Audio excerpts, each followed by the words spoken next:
Então aí a gente já tem que ter respeito pelo ser só por causa disso, né? Ou só por tudo isso.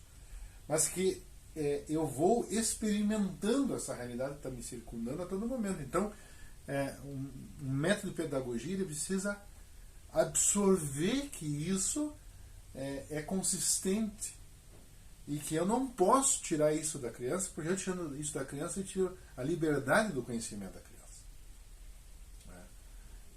Os grandes mestres, a gente vê muito isso na filosofia oriental, né? A gente está falando do budismo tibetano, mas se você pega, por exemplo, os haikai japoneses, a poesia fala bastante sobre isso, a poesia japonesa. Você pega, por exemplo, o mestre Dogen, né? Ele não consegue nem falar, existe uma vida e uma morte, ele chama vida-morte. Né? Lá no kanji lá deles, ele escreve vida-morte. Né? A lua, por exemplo, se você for ver a escrita da lua em japonês, ausência de luz do sol.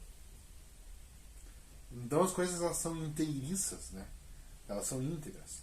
Quando a gente quebra esses processos, a realidade fica quebradiça. Então aí você leva muitos anos depois que você fica adulto em remontar esses caquinhos que foram quebrados pelo sistema educacional opressivo. Então eu penso que era um pensamento que eu tinha e que eu descobri que era um mito criado acerca da filosofia, de que os filósofos eram seres que viviam num outro mundo, como se a filosofia fosse apenas uma questão metafísica. Então eu venho descobrindo que não, é justamente o contrário. Então a filosofia não é uma profissão, a filosofia não é uma área acadêmica, a filosofia é a busca da sabedoria e é justamente o contrário, é a integralização disso tudo. Tudo isso faz parte da filosofia.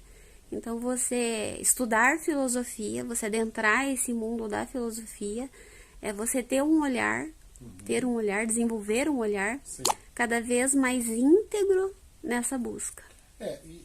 Porque se você for pensar bem em uma filosofia acadêmica, você citou, meu amor, a questão da academia, né? Se você for pensar, não, eu vou para a academia para fazer filosofia, por exemplo. O que eu faço com isso? Eu faço uma filosofia ligada à história dos conceitos que os grandes pensadores trouxeram. E isso é maravilhoso, isso é fantástico. Agora, empreender uma filosofia autoral, que daí é o meu caso nesse sentido, é um ofício incessante de estar dentro da realidade. Isso é importantíssimo. Isso é importantíssimo. Então, essa é a filosofia que a gente empreende. Né?